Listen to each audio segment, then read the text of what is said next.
अग्नि का विशेषण क्या होने वाला है? आग्नेय, अग्निकार, अग्निकृत और फिर अग्निवेश। तो अग्नि से बना हुआ शब्द है हमारा, अग्नि से विशेषण हमारा बनेगा क्या? आग्नेय। ठीक है, आप लोग पढ़े होंगे भूगोल में, ठीक है, भूगोल में आप लोग पढ़े होंगे आग्नेय चट्टान के बारे में, है ना। तो अग्नि से क्या बनने वाला है? आग्नेय।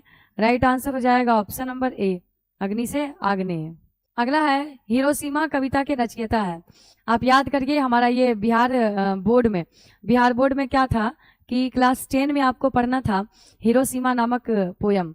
और देखिए हिरोशिमा से भी आपके एग्जाम में सवाल आ गया कि हिरोशिमा कविता के रचयिता कौन है।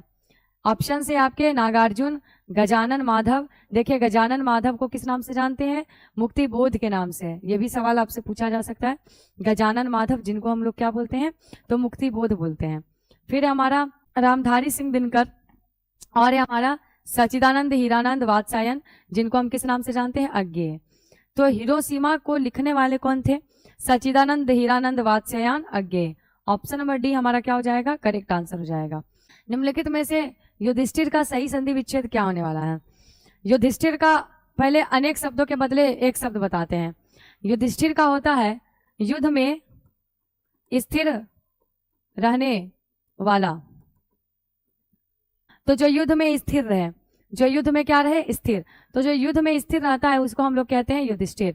ये भी आपके लिए इंपॉर्टेंट बनता है।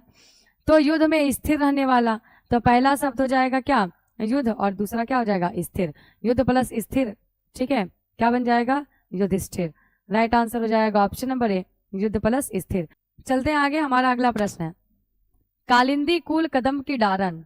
यहाँ पर कालिंदी का अर्थ आपसे पूछा जा रहा है। गंगा, सरस्वती, यमुना और फिर नर्मदा। तो देखिए यहाँ पर क्या है? कालिंदी कुल कदम की डारन। तो कालिंदी यहाँ पर यमुना नदी को कहा गया।